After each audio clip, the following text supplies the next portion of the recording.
So what I'm saying, one of the greatest problem, one of the greatest problem of a man is to build that drive.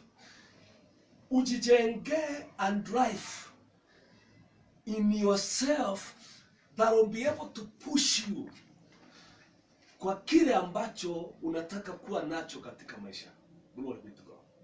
So the greatest problem of a man is not the devil. No. And we should not blame the devil. Aya, shetani atakuja ingilia afanye mambo. But the problem is not the devil. The problem is this. After Mungu kukufungulia mlango, can you build and drive? Ujijenge and drive in your heart that will push you towards njia hiyo ambaye Mungu anataka utembee nayo. Glory be to God. Kama huwezi kujenga that drive in you, huwezi kujijengea that drive kutoka moyoni mwako, you shall live on blaming God. Kwa maana hautaenda katika njia hiyo. Praise the living God. So lazima ujifundishe. Je, kitu kile nimepewa? For example, Mungu anaweza kukupea kuwa unakuja katika ushirika, sawa? Katika ushirika ule awe ameweka kitu ambacho anatarajia wewe ukifikie mwenyewe. Lakini Mungu hatakwambia enda ushirika kwa maana kuna kitu nataka ufikie. Rasha. Ni kitu utasikia moyoni mwake. One morning usikie mtu anamwambia kuna mtu kuja, ngoja twende. Usikie kwenda katika ushirika ule. Sasa kutoka dakika hiyo Mungu hatakwambia unaenda ushirika kufanya nini. Wewe ndio unapaswa kujidrive kwenda katika ushirika. Glory be to God. Amen. Baada ya kufika usikie hicho nilikuwa natamani ndicho nimepata. Kutoka dakika hiyo habari ya kuja katika ushirika si Mungu atakusukuma, sawa? Amekuleta ukaona kile ulipaswa kuona. Kutoka pale si Mungu atakuamsha kila asubuhi enda ushirika. Rasha, sawa? Si mtu atakupigia simu kila asubuhi enda ushirika. Rasha. Sawa? So uwe si simu tena unangojea. Sasa kutoka pale ni wewe utajenga and drive ya kuwa mimi nataka kwenda ushirika. Sawa? Na uelewe katika njia hiyo ambaye Mungu amefungua kutakuwa na obstacles, sawa? Kutakuwa na vitu vingi ambavyo vinakataa ufikie hicho. So you will find a lot of opposition. Na ndio maana Paulo anasema Mungu amefungua mlango kubwa wa injili, lakini vipingavyo ni vingi. Glory be to God. Visuizi vinavyopinga kuhusu mlango ule ambao Mungu amefungua ni mkubwa. Sasa vipingae ni vingi. Ukisikia vipingae ni vingi, kumaanisha they are diverse. Si shetani tu, vinavyopinga ni vingi kuhusu jambo lile. Glory be to God. So wakati mwingine unaweza kuja ufaidi ya kwamba kitu kimetendeka na kimetendeka usiende katika ushirika ule. Lakini moyo wako hauoni ya kwamba kuna mlango unafungwa nisiweze kufikia hicho ambacho Mungu alitarajia nifikie. Na vinavyoanza kupingwa na vipingavyo vianza kusimama, yule mtu anaweza kuvuka vipingavyo ni mtu katika moyo wake alijenga and drive toka moyoni mwake. And drive that will push you to that way. Glory be to God. And we don't go to God because you feel like going. Kwa maana miili yetu haitaki njia hiyo. Glory be to God. Tamaa zetu asitaki njia hiyo. Lakini mtu atakayeweza kufaulu ni ajijenge and drive katika moyo wake imusukumae kufika na kutembea katika njia zile. Glory be to God. And if you cannot do that, utafunguliwa mlango na utafika. And I'll say it again. Utafunguliwa mlango na Mungu wa kupata makuu. Uwe mbele baada ya miaka 3 kutoka sasa kuna makuu Mungu anataka uone na uyafikie, lakini hauna drive katika moyo wako, inaweza kukusukuma ili ufikie that thing that you have been looking for. Glory be to God. And the church is failing today, and we have many people who are failing today, and we are failing kukiwa kumefunguliwa mlango na Mungu wa milele. We are failing Mungu akiwa ametupea nafasi katika maisha kufikia mambo makubwa. Glory be to God. And let me tell you, Mungu anaweza kuwa anataka kukuponya, sawa? Anataka kukuponya katika maisha. Lakini ugonjwa ule ambaye umegonjeka is not a disease. Sawa?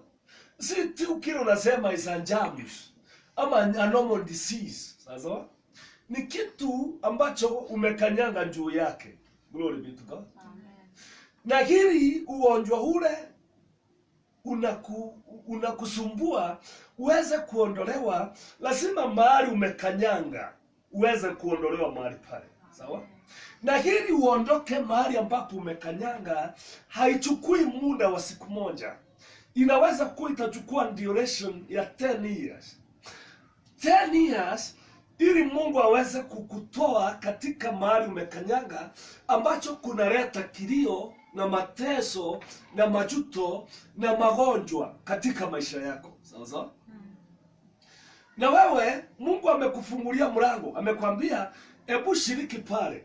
Lakini hata kuambia unashiriki pale ili akuponye ugonjwa huu anaokusumbua. Glory be to God. Na kwambii anataka kukuondolea mahali umesimama. Rasha. Atakwambia we go there. Glory be to God. But the reason of you going there, you don't know. Glory be to God. And some of us, you cannot tell even ni Mungu alituambia. But I always know. Ukishafika mahali ambao unasikia Mungu yupo, na mimi sijui vile nilifika hapa, mimi najua ni Mungu alinitanganisha mahali, sawa? Akanisukuma, akanisunguka katika njia, akanipeleka in a right place. Because God knows how to bring his people in a right place where he wants them to be healed from. Glory be to God. But to stay there, not God will keep you there. Na ukisikia mhubiri atakwambia ati Mungu atakuweka pale, he is lying to you. Not God will keep you there. Ni wewe mwenyewe utajijengea the stability to stay. And sometimes anaweza kukupeleka mahali ambapo kuna yumbika, sawa? Unajua unaweza ingia mahali ambapo mahali amekuleta watu wanakuchukia, hakuna anakupenda. Lakini unapaswa kuelewa, I was not brought here to build friendship. I was brought here with a great assignment because God wants to heal me. Ili wache hicho watu wanasema, sawa? Na kule kutopendwa, sawa sawa? Kila waliongea kuhusu kinyume yako, vile walisema wewe ni mbaya, vile hata pastor hakukupenda, uelewe si pastor alikuita, sawa? Ni Mungu alikuleta. Hata pastor hajui ulikuja vipi. Glory be to God. Amen. Pastor anipendi. Wandugu wale tunakaa na wao, wanakaa kama wandugu wale wanipendi, hawanioni kama mtu. Ni vile sina kitu. Lakini kumbuka uliletwa kwa sababu haukuwa na kitu. Kama ulikuwa nacho ungeletwa. Amen. Are you getting me? Au kuletwa because you had something. You were brought because God wanted you to have something greater. Ili uanze kujenga the drive to push you moving even when the ground is shaking. Amen. Glory be to God.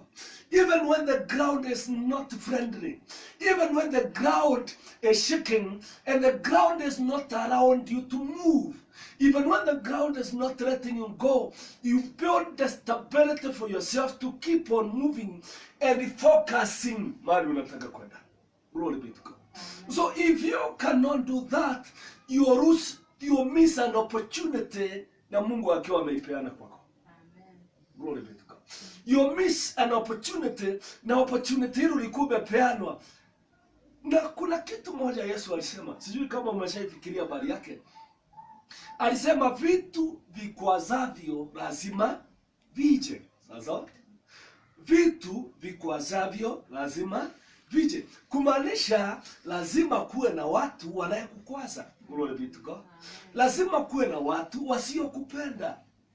Lazima kuwe na watu wasioimba wimbo wako. Kwa maana alisema vitu vikwazavyo lazima vije. Vitu viletavyo watu kusikia mbaya lazima vije. That means everywhere I go I must expect vitu vikwazavyo lazima vije. Na Yesu hakutuambia tuombe tuviondoe. Alisema lazima. Kumaanisha hata tukiomba visije vitakuja. Hata nikiomba watu wote wanipende, it's not possible. Glory be to God. Amen. They cannot love you. Hata nikiomba watu wote waimbe wimbo wangu, it's not possible. Kama hawakuimba wimbo wa Yesu, wawezi kuimba wako. I hear me. Kama hawakuimba Yesu ni mwema, hata wewe hawezi kuimba wema wako. Kwa maana hawaoni wema ule kwa mahali popote. Kwa hivyo lazima, na Mungu atakutuma. Unakumbuka alisema nitautuma kama mbwa mwitu katika ya mbweha. Sasa muwe na akili kama nyoka na upole kama njiwa. Glory be to God. Alijua mahali atakutuma. And sometimes mahali Mungu ametumana ili upate kitu unataka, hakuna mtu anaimba chako. Sasa hakuna mtu anakupenda. Kila mtu akikuona, mwingine anasema ni kiburi niko nacho. Amen. Mwingine anasema unataka kujipendekesha. Mwingine anasema unataka kujionyesha kwa pastor. Mwingine anasema wewe ni vile ni mrembo unataka kuangusha pastor. Unajua kama sasa nadhani unaweza kusikia mtu anakuambia ni vile unataka naongea na dada. Unataka kuangusha a man of God. Amen. So hata ukija kuna atakwambia ni vile unataka kuangusha man of God. Lakini uliletwa na Mungu na kusudi. Lakini alikuleta where the ground is shaking. Glory be to God. And he brought you to a ground that is shaking and the people ni kukupiga unapiga. But still God wants you to maintain the focus of where you are heading to. Because you are not brought because of the people. Uliletwa ili ufikie hicho ambacho Mungu angetaka upate katika maisha yako. Glory be to God. Na wengi wetu hapo ndio tunaanza kushindiwa katika maisha. Hicho ndio tunaanza kushindiwa. Kwa maana you don't have a drive.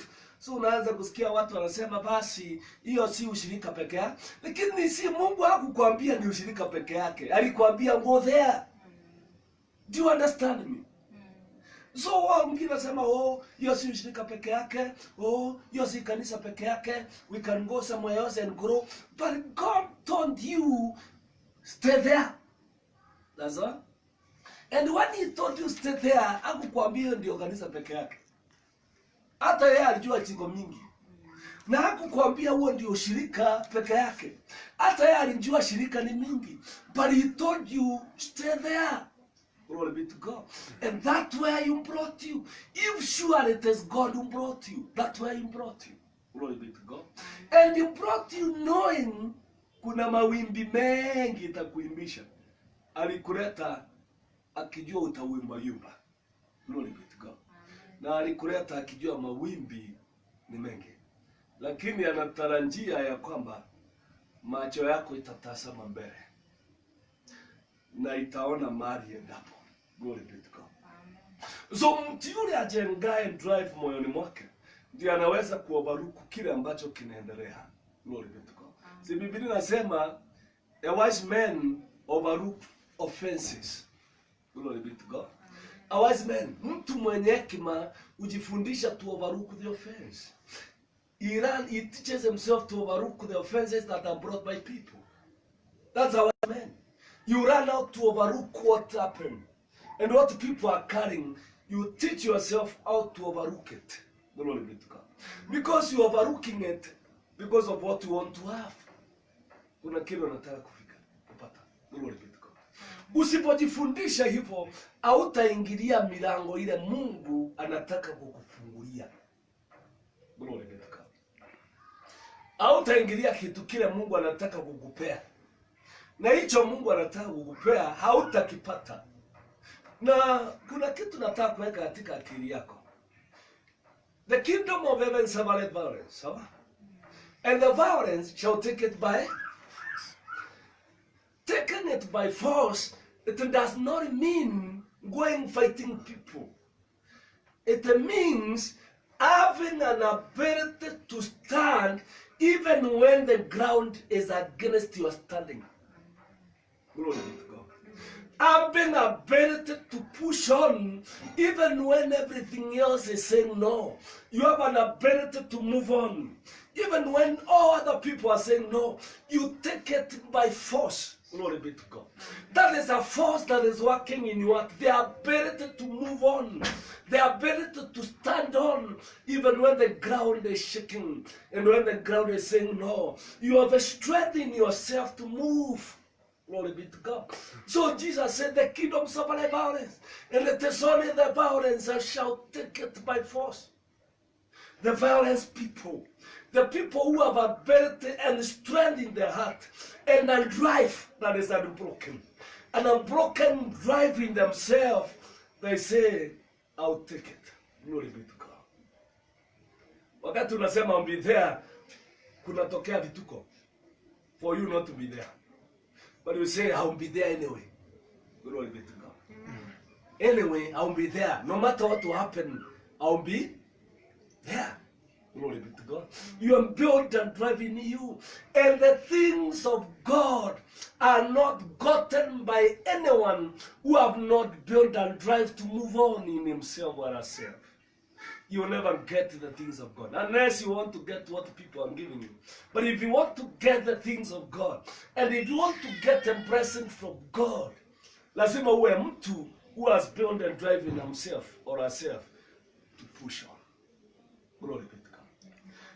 And if you cannot do that, you die. And let me tell you, some of us will get entangled ourselves with the things that you find. For example, when you come here in the fellowship, you find people of different characters. That's all. There are people who want to talk about others. There are people who hate others. There are people who do not love even others. There are people who feel like sisi ndio tunapaswa kusikika. So when you come, wataanza kukusunguza, sawa? Wataanza kuongea habari yako. So when you entangle, shida zetu mono that we start entangling ourselves with what people say. Glory be to God. You start entangling yourself. And we are not supposed to entangle yourself. The Bible says, don't entangle yourself with the affairs of the world. Glory be to God. And the Bible says, and the one who was recruited as a soldier does not entangle himself with civilian affairs. He does not entangle himself with the civilian affairs because he wants to please the one who enlisted him. He wants to please the one who brought him to become a soldier. And because he wants to become a soldier, he does not entangle. He does not entangle himself with the civilian affairs. And the greatest of the trouble that we are suffering today, and the people who have been enlisted by God to receive from Him, is because we entangle ourselves. We want to entangle ourselves. And we want to entangle ourselves with the civilian affairs. Glory be to God. And Paul told Timothy, learn these things because God will give you more understanding. Don't entangle yourself. Having enlisted as a soldier by God. Anyone who is enlisted as a soldier, he does not entangle himself with the civilian affairs. When people are doing, because he wants always to please the one who enlisted him. Glory be to God. And the greatest failure that the church we are failing today is when people speak against you, you start entangling yourself. Glory be to God. You start entangling. You entangle yourself with what they are saying. Glory be to God. The more you are entangling yourself, the more you are becoming blind to the path that you are called. I'll say it again. The more you are entangling yourself, the more you become blind to where you have been called. Glory be to God. The more the path becomes so dim, the more that path is not becoming clear. Glory be to God. But when you refuse to entangle yourself, when you receive not to entangle yourself, the more the calling become clear to you. And the more the path that you are supposed to walk with or through become clear, because you have stopped entangling. Glory be to God. But it's only a few people who do not entangle. Other people start entangling. Glory be to God. So you find a person yakuji kanisa anasema, fulani alisema, you start entangling yourself. Glory be to God. I'm not coming because one pastor was preaching, aliongea mambo kama ni mimi analenga. You start entangling yourself. Glory be to God. Tunaelewana? I will not sing again. I will not sing again. Because when I began singing, they did not respond well. You start now entangling yourself. Glory be to God. I will not give to that ministry. Because when I gave, even pastor did not recognize me. You did not come for recognition. And you are not giving to be recognized. Stop entangling yourself. Why are we entangling ourselves with the affairs or the civilian affairs? We start now entangling ourselves with the civilian affairs. And when you start entangling ourselves with the civilian affairs, we start losing the focus of where we were called to go. And the path that was supposed to follow started becoming dim. Glory be to God. And start becoming darker and darker and darker, and start becoming so dim because we entangled ourselves. We were not careful not to entangle ourselves. I'll read that scripture for you. It is I think it is in the book of Timothy. In the book of Timothy.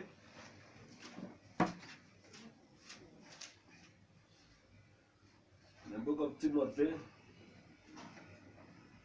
2 Timothy, chapter 2.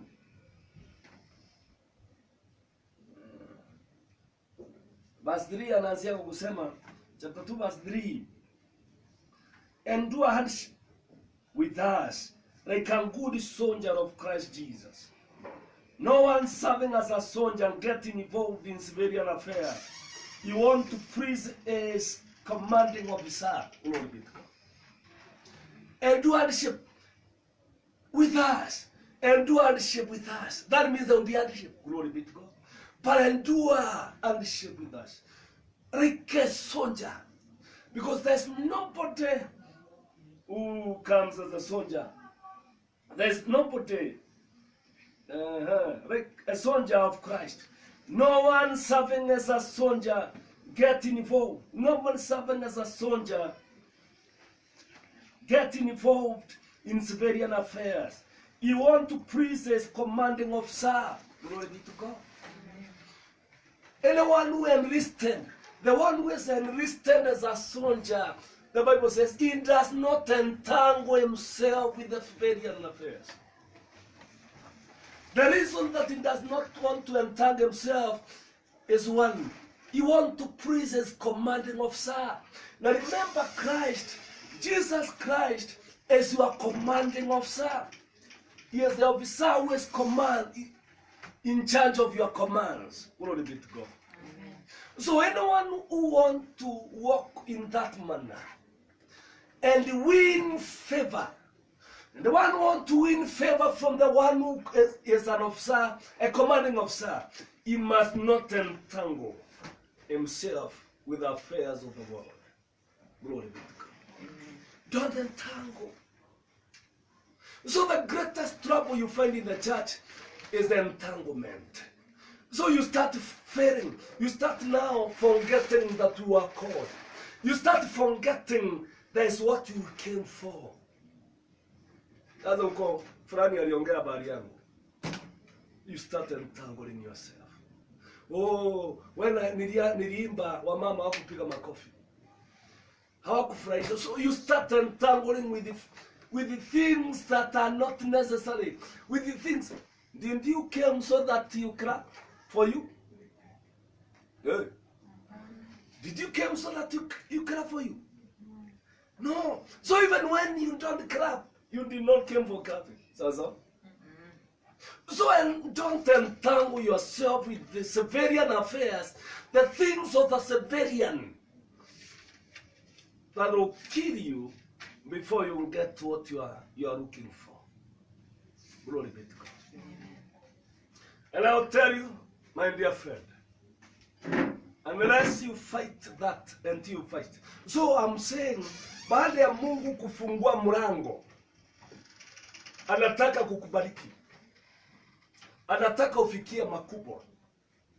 Anataka ufikie baraka yake. Anataka kukuponya. Atakufungulia mlango tu, sawa? Lakini habari ya kutembea, si Mungu atakusukuma, ni wewe utapanga kutembea. Au repeat again.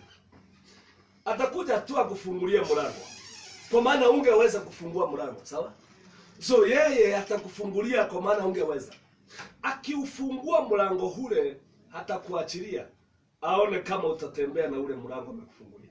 Glory be to God. Na ili ufungue mlango ule utembee, nikasema kitu ya kwanza ili uanze kutembea lazima ujenge and drive in your heart to follow. You build and drive to follow that path. Glory be to God. I'll repeat again. If you want to get what God has for you, remember what Paul says? And Paul is saying, I count everything as loss. Even what I counted before ikiwa ya muhimu. Today, I don't consider it. Because I want to get what Christ have gotten for me. So he has a drive in himself. Glory be to God. And he has built and drive to push himself through to these matters. He had built himself and drive to keep on pushing through. Glory be to God. Trouble are there, but he has a drive. Are you hearing me?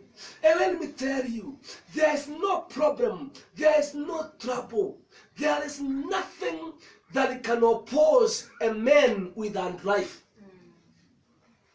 Are you hearing me? There is no trouble, there is no problem. There is no chaos. There is nothing that can stop a man who has a drive in himself.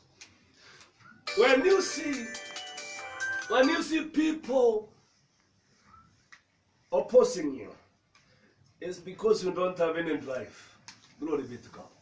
When you see people stopping you, it is because you didn't have any drive. When you people saying and they start not walking, you don't have a drive.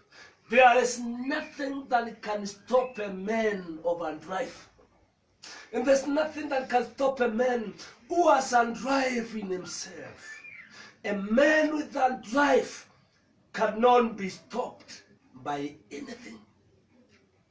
Glory be to God.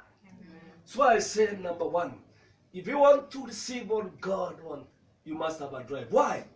Because Paul is saying, mlango umefunguliwa wa neno kubwa, lakini wapingaye ni wengi. Glory be to God. Uelewe mlango huo umefunguliwa, wanayepinga ni wengi.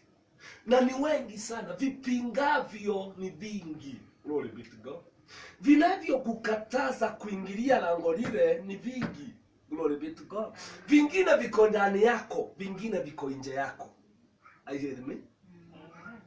Kunavyo viko ndani yako, na vile viko ndani yako hata hivyo vinapinga, sawa?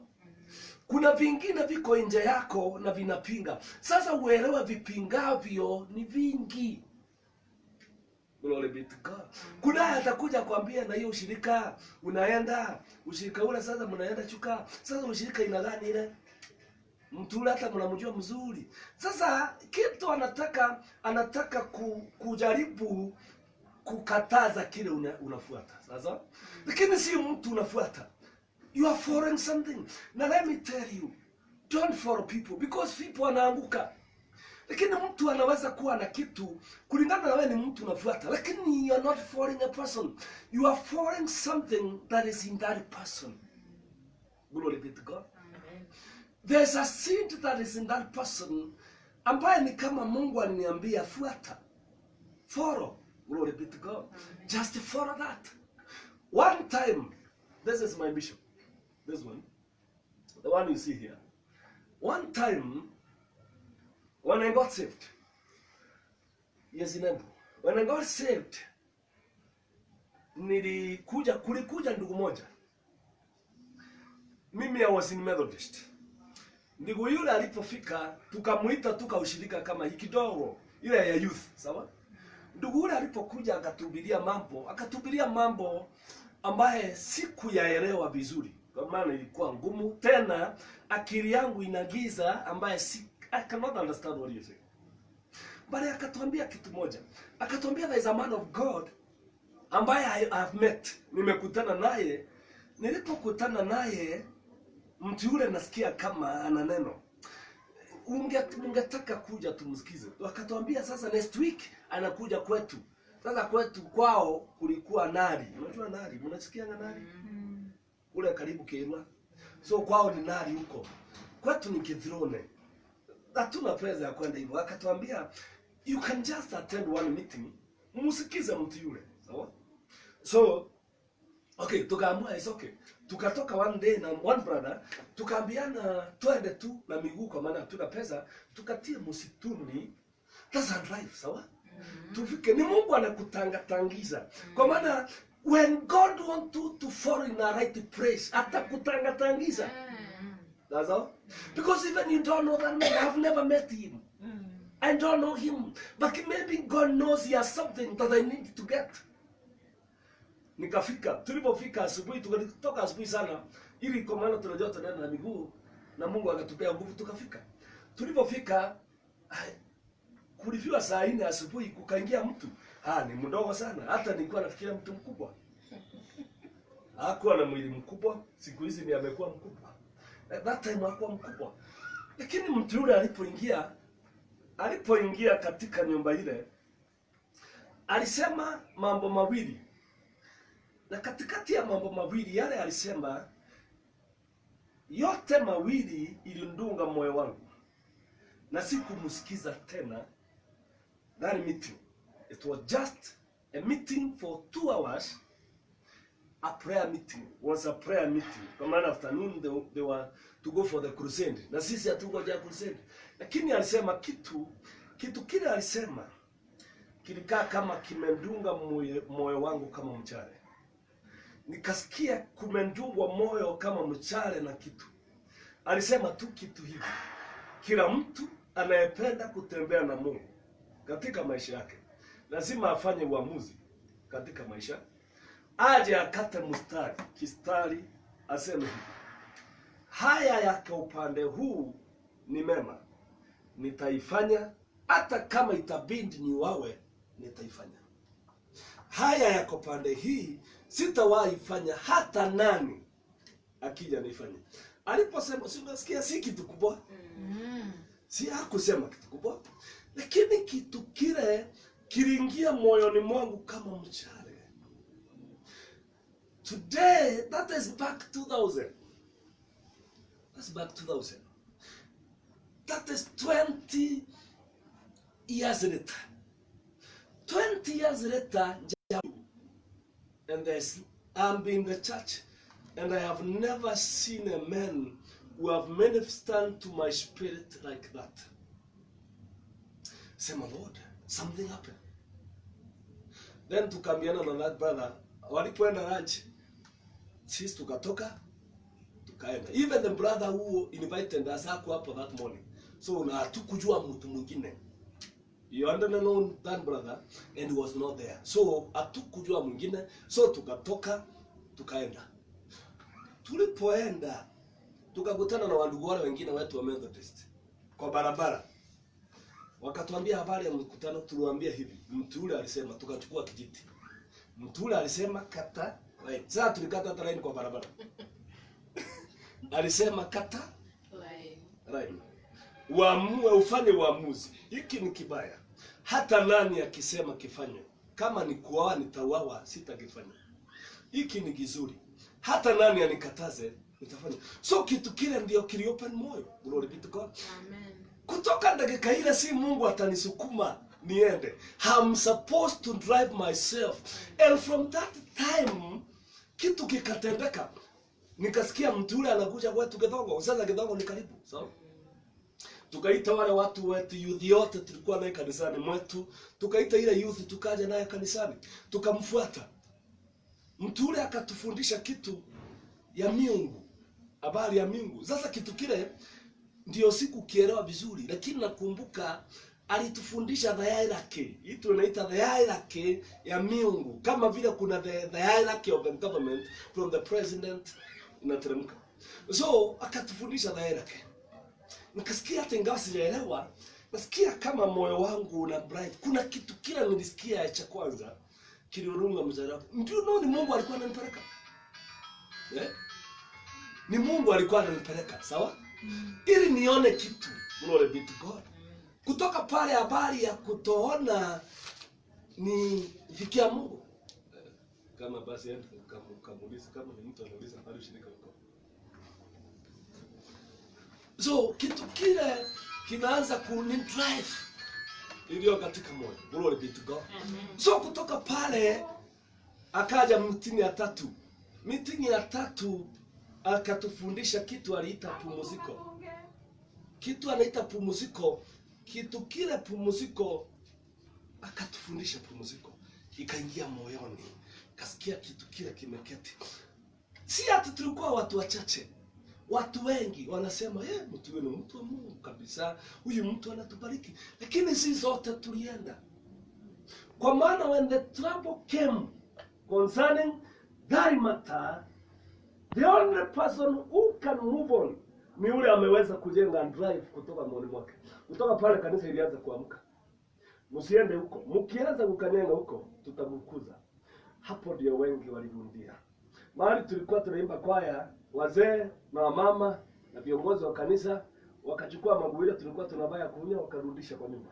Wakanondoa viti ya kwaya wakaweka kando. Wakatuambia nyinyi si wetu. Tulikuwa tunaomba kanisani, ikaambiwa itafungwa. Na mkiinsist tutaleta polisi mkamate.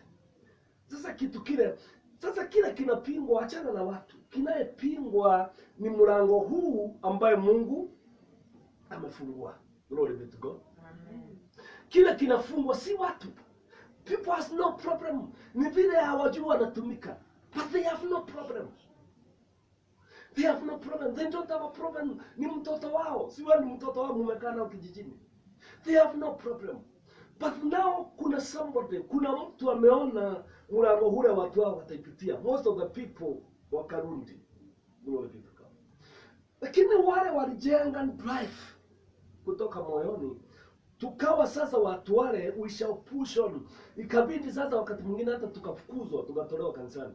But we said mtu yule hatumjui. Wakati mwingine anakuja kwetu hata wacha kule mimi nakuja kwa vile mali. Alikuwa anakuja after 3 months. Wakati mwingine 4 months, wakati mwingine 6 months ndio anatokea tunamuona. Lakini drive ile iliyo moyoni nasikia no. I had something. Na ni kama ni Mungu anirileta. And I cannot let go what I saw. Glory be to God. Siwezi kuachilia hicho. Kikafungua moyo wako wangu even today 20 years later. Tuko na yeye. He is my bishop. Glory be to God. Amen. Kitu kile kikafungua Mungu kitu moja. Si mtu nafuata hicho nilisikia. Glory be to God. Kutoka kwa Mungu. Kitu kile ndio nafuata. Nione kitatokea mahali pale. Vile nafuata njia hii inaanza kuwa clear kwangu. Glory be to God. So lazima uelewe baada ya Mungu kufungua mlango, vipingavyo ni vingi, lazima viinuke. Will you build and drive? Number 2, yule ambaye anataka kwenda katika njia ile Mungu amefungua, lazima ajifundishe not to entangle himself in the affairs of a civilian. Glory. Or civilian affairs. Yule anataka kupita na lango hile lazima ajiondoe katika entanglement. You stop to entangle yourself. You stop entanglement with the affairs of the world. Glory be to God. Ujiondoe that affairs. Usipojiondoa katika affairs of entanglement, that's another area that will kill you. Glory be to God. Because one, tunasema Yesu alisema vitu vikwazavyo lazima vikuje. Sawa? Hakutuambia tufanye nini visikuje. Na hakutuambia tuombe visikuje. Si alituambia ombeni msiingie kwa majaribu. Lakini kuhusu entanglement na vitu vinayekwaza hakuongea habari yake. Alituambia lazima vikuje, lakini ole wake aleta. Anastahili kuwekwa njiwe ile ya kusagia atupo katika moto. Ole wake aleta. Lakini kuhusu vile utajilinda, wewe ndio utajilinda. Ukiwa entangled nayo, itaanza kukumeza ikuue. Glory be to God. Ianze kukuangusha pole. Glory be to God. Now one of the disease that is killing the church today is the disease of entanglement. That is a disease that is killing people. Josephine, unasikia nilikuja ukatoa, watu wanasema ni vile Josephine anataka kujipendekeza na pastor ili apewe kiti. So kutoka dakika hiyo unaanza kusikia vibaya. You start entangling yourself with what the people are saying. You remember you are soldier.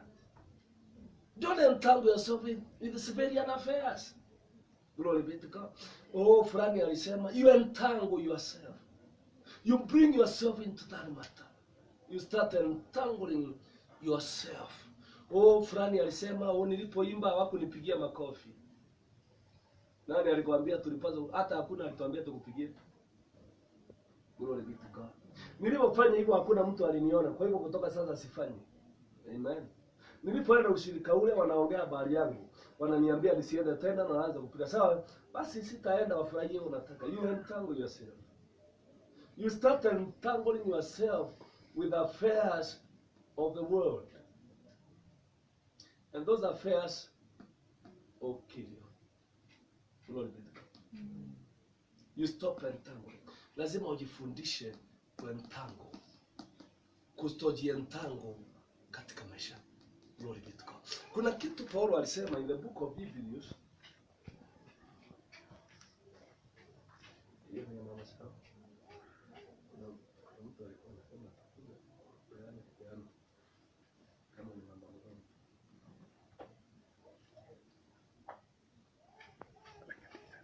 In the book of Hebrews.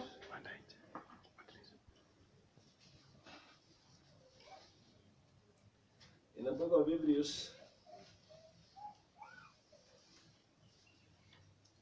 chapter 12. Hebrews chapter 12.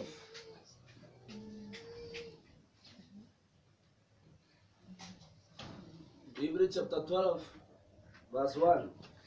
The Bible says, therefore, since we are surrounded by such a great crowd of witnesses, let us throw off everything that hinders and the sin that so easily entangles, and let us run with the perseverance that is marked out for us. Glory be to God. Seeing that there are many witnesses that surround us. There are many people who surround us. We are on the race, that's all. And the race is already marked for us. So Paulo anasema, let us lay down any weight and the sin that easily entangles. The things that can entangle ourselves easily. Let us lay them down. Glory be to God. So that tuondokee the entanglement ambaye tunajaa. So whoever want to go afikie hicho ambacho anataka kufikia, lazima aondokee the entanglement katika maisha yake. Glory be to God. And the things that entangle their many. You see, amesema so that you may, but with the perseverance. Perseverance Mwalimu, what is perseverance according to you? Do you teach English? No. What do you teach? Swahili? No. What? Agriculture? Huh? You teach agriculture. What is perseverance? Humility. Alright, can you, when you tell a student to define what is perseverance, now how can you explain it? It is moving forward despite what opposes you. Yes, it is ability to stand and to move without breaking, though the circumstances does not allow. The ability to move without breaking down. That's what? That's what you call perseverance. Your ability to move on without breaking down, though the situation does not allow. So anasema you tuondokee entanglement, then with the perseverance let us run the race that is marked for us. Glory be to God. So this race is marked for us because we want to get something. This is what you are running for, and it is really marked. But now, in order for you to run that race, you must overcome entanglement. Glory be to God. And you must stop entanglement. And then the weight ambayo inaweza kuwa ngumu unaletwa na dhambi na vituko vingine uweze kuondokea. Praise the living God. When you come to that area, you shall be ready to receive what God is giving you. Glory be to God. I began by saying, wakati mwingine mama, Mungu anaweza kukuponya na familia yako. Na anajua ya kwamba kila kinakusumbua is not a germs, okay? Kila kinakusumbua ni mahali umesimama, sawa? Hicho ndio kinakuua. Na anajua kuweza kuondoa kitu kile, ukiondoe utoke mahali umesimama, ili shinda hii itoke, kitachukua ukiwa na bidii sana, kitachukua duration ya 10 years. Ana 5 years, sawa? So, na hicho anataka kukuponya. Glory be to God. Wakati mwingine atakutuma mahali wakina neno, sawa? Kwa maana kama ndicho anataka kukuponya, atakutuma mahali ambacho hicho kitu kinaadresiwa kutoka.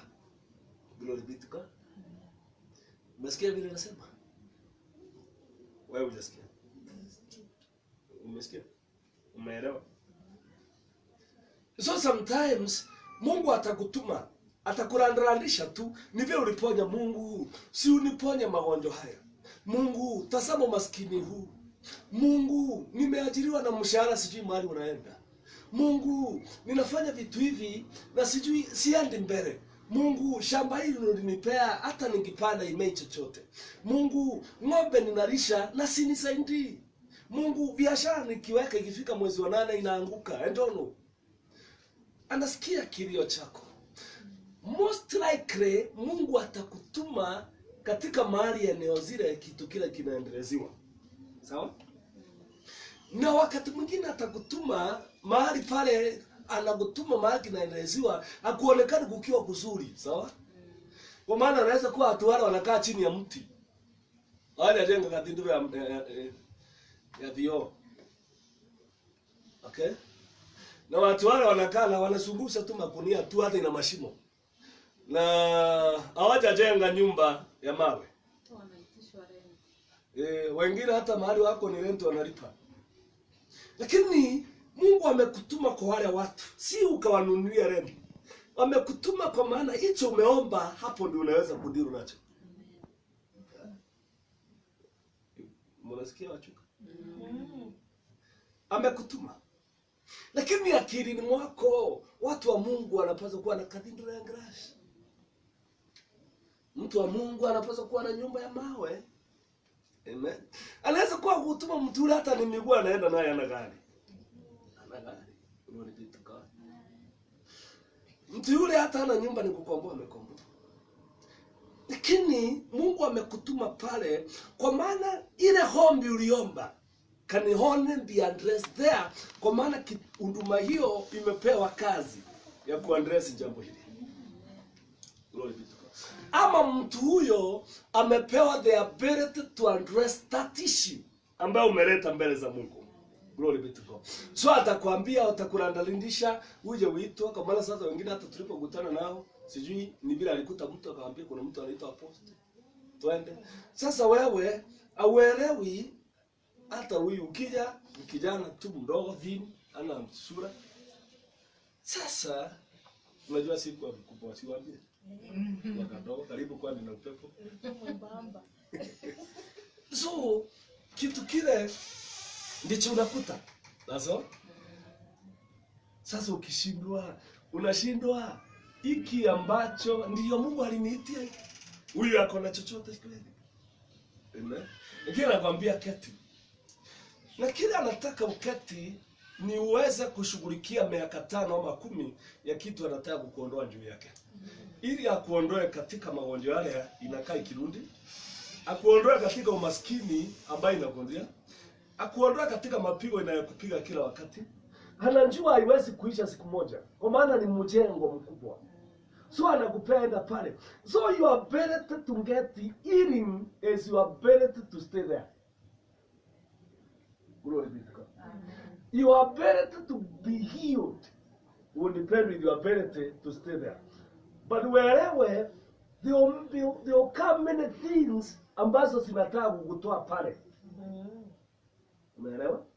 Kutatokea vitu vingi ambavyo vinataka kukutoa pale. Glory be to God. Na vingine ni vya nyumba yako. Kwa maana mshuko vikianza ya nyumba ile ianze kutingizwa, anayeshikilia kikingi atakuja akwambie na huko mnaendanga mwache. Amen. Lakini kumbuka alikwambia stay there. Just listen. Glory be to God. So if you cannot build that ability to stay there, utaishi kuomba Mungu na atakwambia nilikufungulia mlango lakini ukafunga mwenyewe. Nilikufungulia lango na lango lile nilikufungulia haukulikubali. Nilikufungulia ukafunga mwenyewe. Utajiuliza, Mungu nilifunga vipi? Lakini haukujua vile alikwambia stay. So lazima uwe na drive. Na kutoka pale utakuta mahali wakati mwingine atakuleta mahali watu wanakuchukia na hakuna anakupenda. So hata ukisimama uongee watu wanapiga kinywa. Wakati ule unasimama kuongea wengine wanainamisha vichwa. Wataki hata kukuona. Unakaa kama unaongea mambo ya aibu. Amen. Ukisema chochote wamekimya. Hakuna anakusikiza. All those things inaanza kuingia. Lakini alikwambia I want you to stay there. Glory be to God. So if you cannot get what God wants to do, my friend, now let me tell you, where your hearing is, God will let you see, so that you will not blame Him. Unakumbuka mwanamke yule Msunami? Alikuwa tasa kwa miaka yake yote. Na Biblia inasema bwana yake alikuwa ameadvance kwa miaka. Na mama pia alikuwa mzee sana hata ingawa alikuwa tajiri. Okay? She was well up. Alikuwa na mali. Lakini wakati mmoja Mungu akatuma nabii anaitwa Elisha atembee huko tu kama mtu anatembea. Na kwa mama si ati alikuwa anaenda kutabiri kwa mama, sawa? Alikuwa anaenda tu kupanda na kushuka, anateremka chini, ndio Biblia inatuambia. Na anarudi jioni mahali analala. Lakini mtu akianza kutembelea kwako, si kuna watu wengi kutembelea kwako? Do you want to tell me njia hiyo ilikuwa ya Elisha peke yake? No, haikuwa njia ya Elisha. It was a main road. And if it was a main road, it was a road for everybody. So everybody was passing there. But there's somebody who is passing, carrying something for somebody. And God will let you see. But the decision you make after seeing will determine whether you will get it. I'll repeat that. God will let you see. But the decisions that you will make after you have seen will determine whether you will get it or you lose it. I will say that that time. That is very important. God will let you see it. God will bring you to it. God will let you see it. But the decisions that will make after seeing it will determine your future. Glory be to God. And imagine you can stand where your change is, And it means when you are standing at the point of your change, you can miss, and you are standing at the point where things are changing. And you are standing where things are turning. Glory be to God. Amen. And you miss everything but standing where things are turning. Remember mtu anaitwa Judas? Judas was standing where things are turning. Glory be to God. Amen. Jesus was turning the event. He was turning the event. And Judas was at the very door. Remember, even was appointed the treasurer. So he got even favor of being appointed one of the readers that are reading that ministry. But he missed. That means you can miss the event and the happenings. And you can miss the event and the happening while you are standing where they are changing and where they are turning. Glory be to God. Because your decisions are wrong. Oh, I wish you can understand what I'm saying. I wish you can get, not just hearing with your ears. I wish your heart can hear that. Because many people fail when they stand where the event are turning. Glory be to God. Amen. So the Shunammite woman anaona watu asubuhi wanateremka chini. Maybe walikuwa wanaenda kulima huko chini, sawa? Si kama sasa hapo wako Josephine. Si every time people are flowing. Kuna wana pikipiki, kuna wana magari, kuna wanatembea na miguu. So unajijali nani anatembea? Hata unaenda kuketi ukiangalia. Hata ukikaa hapo nje utajua ni nani anapita. Naomba say. Lakini kunaweza pita mtu who is carrying your destiny. Glory be to God. So first Shunammite woman, God brought her to seeing, glory be to God, and differentiating between the people who is carrying something. And that one time she saw this man that is called Elisha. Then after God has brought you to seeing, the decision that you shall make after seeing will determine the rest of your life. Oh, glory be to God. Amen. The decision that will make from that point shall determine how the rest of your life will look like. Remember, I have told me when I met this bishop, I had just a word. That's all. Catherine, make a decision. And at that point, in that all, we are many people. Glory be to God. Some of them walirundi wakambackslide. Wengine wakaoa wake wengine into sexual perversion. I was a young man. Wengine wakaingia into mtu tu ametoka from 4. So I was a young man. But I made the decision that now the page of my life changed. 20 years later, my life is different. Glory be to God. We were many, but we made different decisions. Where? We were? Many. But we made, the way we were many, we made many decisions. Some of the decisions other people did ziliyoangusha, others zikawapuma. Because the decision that we shall make after you see it will control what you shall, whether you shall have it or whether you shall miss it. When this woman saw Elisha, then she made a decision. Akasikia, this man looked different from those others. And this man seems to carry something. And remember, this woman is not threatening Elisha him to have a child. Kwa maana hata alichoka, si Biblia sema amezeeka. So hata mambo ya watoto, ni kama ukuta mama akona miaka 60 na ntaza ati umwambie ati akaribisha mtu wa Mungu apate mtoto. Si hata kushekelea. Ukikuta mama ambaye ni 60 years na mdhomi na waje aipata mtoto na ati unamwambia ati akaribisha mtu wa Mungu na atapata mtoto. Si hata yeye atakuchekelea. Hata ukiona Sara anachekelea malaika. Anashindwa huyu malaika kwani hajui timing.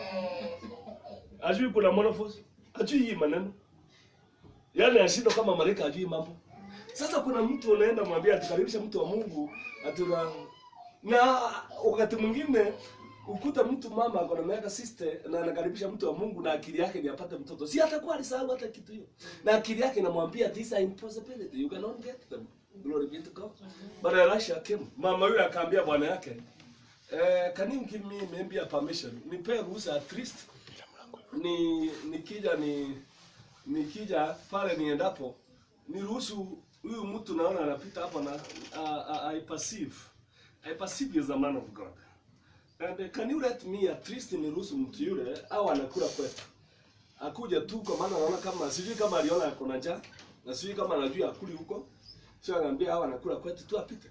Okay, bwana yake akamwambia tu asumishi. Alikuwa na bwana mzuri. Joash. Hiyo alikuwa kupata bwana kama hiyo ni kibali kubwa. Getting a chance husband. Who will just tell Joash we wish. So bwana anamwambia Joash wish. So mama akafanya kila na wish, akamleta akawapa mtu wa Mungu, akamwambia mtu wa Mungu, akamngojea siku hiyo kwa gate akipanda. Akamwambia kutoka leo nimekuandalia chakula. Can you get in my house please upate chakula? Mtu wa Mungu hakuuliza swali. Akaingia. Akaanza kumwekea chakula anakula. Baada ya muda mrefu akaangalia bwana yake akamwambia mtu huyu hata sijui analala wapi. Kaniwa Raumi. Tumjengee nyumba ndani ya kanyumba ketu. Yaani unajua atakuwa anapitia nyumba yao bedroom anaenda kwa yake. So tumjengee ndani yake. Atapita kwa yao anaingia kwake. Na tumwekee taa na chakula pale. Au analala hapo. Okay. Bwana akamwambia azuishi. Amen. Azuishi. Bwana huyu alikuwa mzuri sana. Mama akamwekea. Baada ya unabii kuisha pande ile. Elisha one day akema akamwambia mama, sasa kazi ile Mungu alinipea pande hii imekwisha and I want to live. What do you want me to do for you? Na ili ujue mama huyu hakufanya apate faida, alimwambia nothing. Hakufanya kama anaiba. Unajua kuna watu hufanya kama anaiba.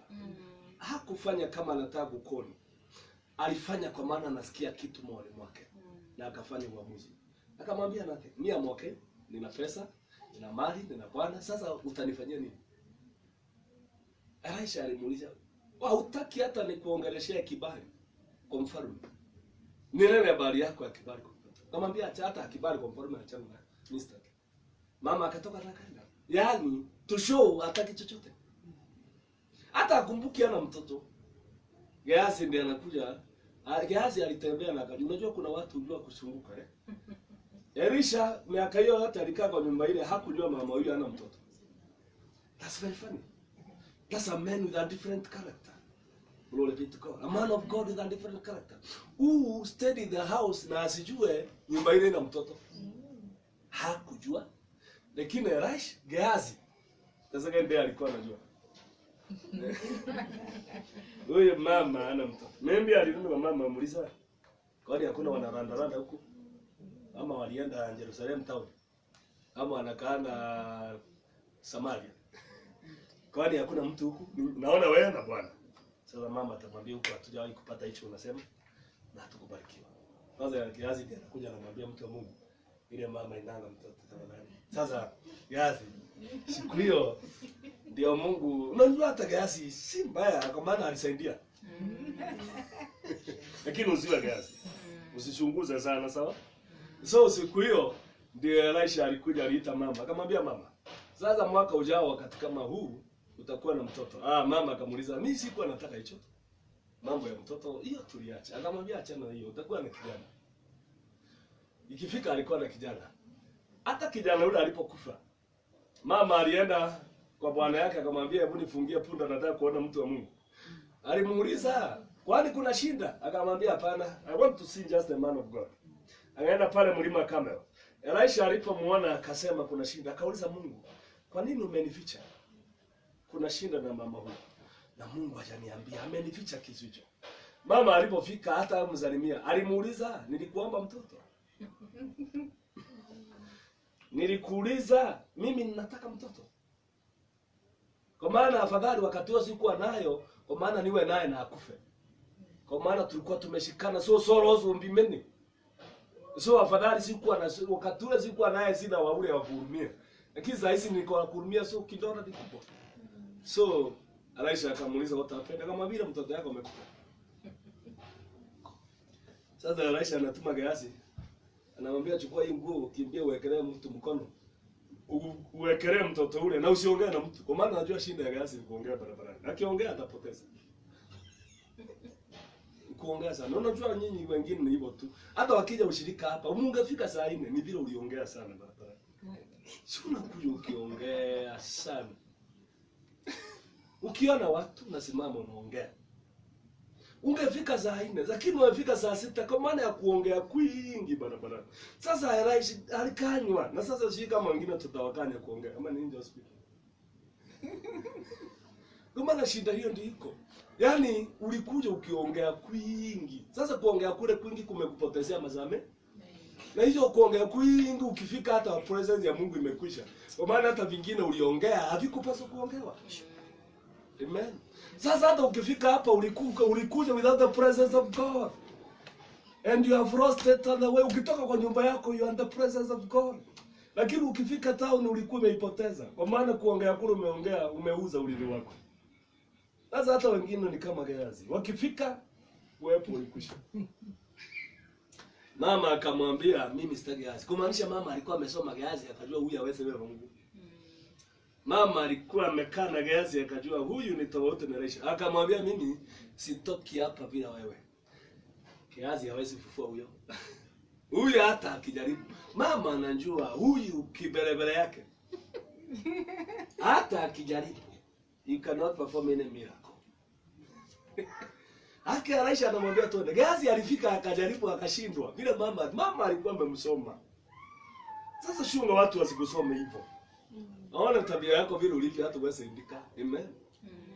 Glory be to God. Hauna dispense chochote. Unajua kuna watu ukiambiwa mheshimiwa anakuja katika kijiji watu wanaongea nani atatoa speech ya kijiji chetu. Ukiangalia kijiji kuna mnaona watu wote ni waberebere nyingi. Tunasema fulani huko Kambandi unaweza pata mtu. Msia fulani akiongea maongeo yake imepimwa. So huyo tunaweza kumruhusu ongea before the president. Kwa maana the president is excited, the president is coming. Si wote wanaweza toa. Kwa maana kuna atatoa speech ya ivisha kijiji. Amen. Sasa usiwe kama mtu kama hiyo. Glory be to God. So then the session huyu mama alifanya ndio ilifungua milango yake. And I'll tell you, nikijaribu kufunga hiyo chapter. God will let you see the path that you are supposed to walk through.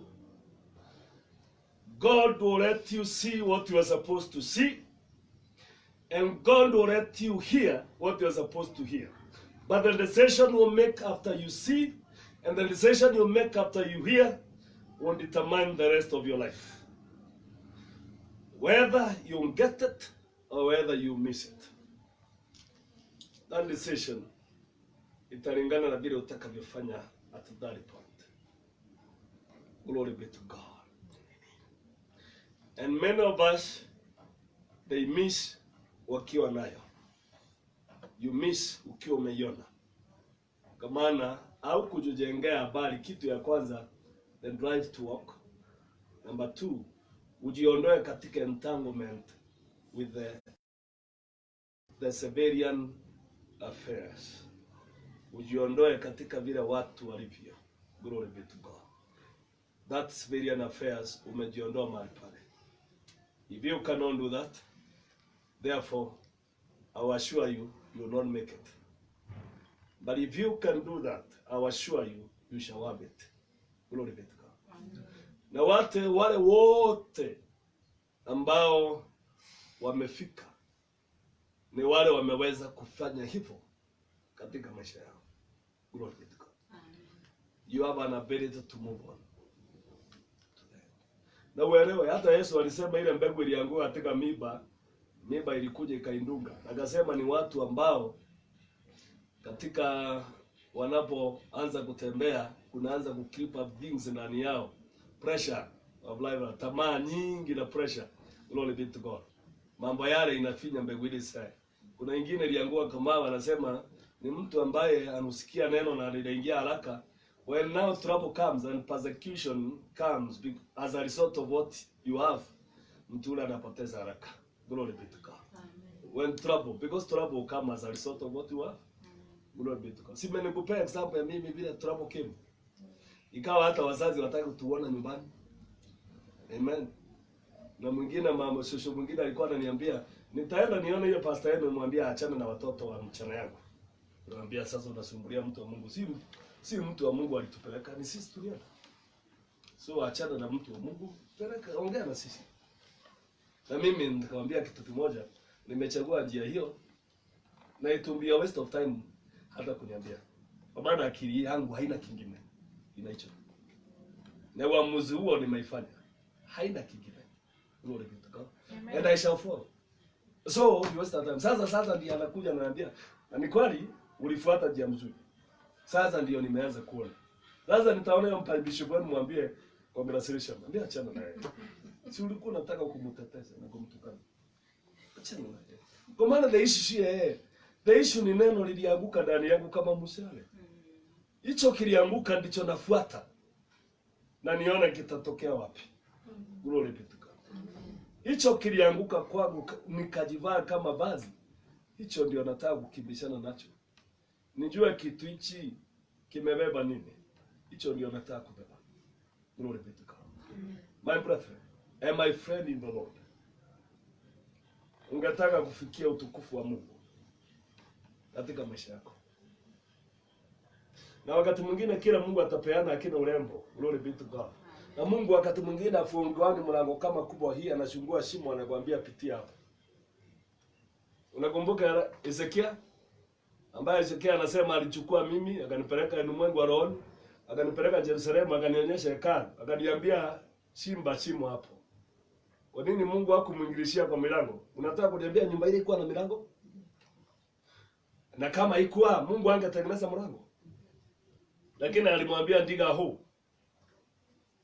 Na Mungu alimuingilishia kwa shimo. Aone kwa nini ameondoka Israeli. Sasa kumaanisha wakati mwingine mahali Mungu anaweza kuingilikia ni kama kashimo. Glory be to God. Amen. Ni kujifinya na lazima uwe tayari kupita ili uone utukufu. Na kuna mtu yeyote katika maisha ambaye ametembea katika njia hiyo asiuone utukufu wa Mungu katika maisha yake. Sijawahi muona hata mmoja ambaye hajawahi uona utukufu wa Bwana katika maisha yake. Glory be to God. And I believe you shall be one of them if you shall walk through. Amen. Na mwana naambia watu ukweli. Mimi naambianga watu ukweli. Kitu hiki kitasumbua, sawa?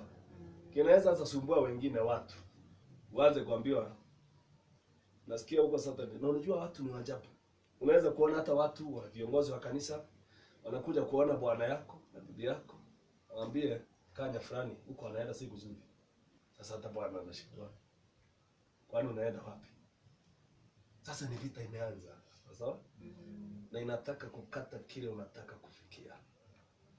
But blessed are you if you shall keep on moving and fighting through with your white men. Blessed will be that you because you shall get it to the head. And at the head, when utafikia utukufu ule katika jina la Yesu. If you cannot do that, then you fail in this life. Inua mkono tuombe. Sema Bwana Mungu. Haya ndiyo maisha yangu. Ninakupea wewe. Naomba uniongoze katika njia ya kufikia baraka uliyoniitia. Katika jina la Yesu. Unifundishe kujenga kufikia hicho umeniitia. Katika jina la Yesu. Nami nitakufuata leo na milele. Kwa jina la Yesu. Tuomba na kuamini. Amen. Amen. Nimekata hiyo kwa maana haikuwa mafundisho ile nilikuwa nataka kufundisha. Ni kitu kingine. Okay.